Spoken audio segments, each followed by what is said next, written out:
Seigneur Jésus, dans ta dernière soirée sur la terre, ta prière pour tes disciples fut celle-ci. Père Saint, garde-les afin qu'ils soient un. Jean 17, 11. Ta volonté était de les voir unis en un même troupeau et gardés ensemble par la main toute puissante de l'amour. Seigneur Jésus, maintenant que tu es sur le trône, nous venons à toi avec la même prière. Oh, garde-nous afin que nous soyons un. Prie pour nous. Toi qui es notre souverain sacrificateur, afin que nous soyons parfaitement un et que le monde connaisse que le Père nous aime comme il t'a aimé. Jean 17, 23. Oh Seigneur, nous te remercions de ce que déjà tu éveilles dans ton Église le désir de réaliser aux yeux du monde cette unité de tes enfants. Accorde-nous pour cela l'action puissante de ton esprit, puisse chaque croyant reconnaître que le Saint-Esprit est en lui et qu'il est en son frère aussi, que par conséquent il doit conserver avec humilité et charité l'unité de l'esprit avec ceux qui ont des rapports avec lui. Puissent tous les chefs et directeurs de l'Église recevoir là-dessus la lumière d'en haut et attacher désormais plus de prix à l'unité de l'esprit qu'à tous les liens humains, de confession, de foi ou de forme d'Église. Puissent tous ceux qui sont revêtus du Seigneur Jésus-Christ se revêtir par-dessus toute chose de la charité qui est le lien de la perfection. Romains 13, 14, Colossiens 3, 14. Seigneur Jésus, nous te supplions d'amener tous tes enfants à se réunir au pied du trône de gloire d'où tu accordes l'Esprit, pour te demander de révéler ta présence à tous et à chacun.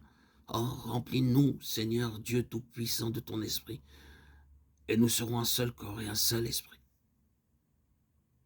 Amen. La santé de chacun de mes membres, de chacune des particules de mon corps, dépend de ma santé générale. Il faut que la vie des parties restées saines expulse le mal, sinon il ne s'étend plus loin. Mon état spirituel dépend de celui de mon frère plus que je ne le crois, et lui-même dépend de moi plus que je ne le crois.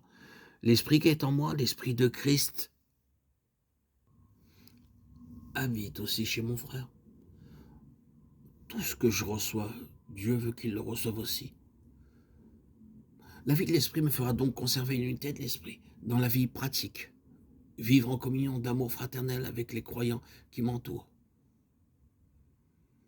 Qu'ils soient perfectionnés dans l'unité, Jean 17, 23, c'est en progressant dans l'unité qu'on se rapproche de la perfection. La perfection est impossible dans un état de séparation. Ma vie ne réside pas tout entière en moi, car une partie de cette vie a été donnée à mon frère et ne me sert à moi que si je suis en communion avec lui. Il t'a fallu du temps, des prières, de la foi pour en venir à reconnaître la présence de l'Esprit de Dieu en toi. Il te faudra aussi du temps, des prières, de la foi et beaucoup d'amour pour discerner la présence de l'Esprit de Dieu en ton frère. Ce n'est que dans l'unité du corps de Christ que l'Esprit de Dieu peut déployer toute sa puissance, soit aux yeux de l'Église, soit aux yeux du monde. Dieu parle au groupe d'hommes réunis ensemble tout autrement qu'il ne parle à ceux qui le cherchent isolément. La diffusion de l'esprit de la Pentecôte parle alors d'une voix plus forte et produit une ferveur plus intense que lorsqu'on s'en tient à une communion individuelle avec Dieu. On éprouve une joie plus complète en se réunissant avec ses frères que dans la dévotion solitaire. Et nous le savons par expérience.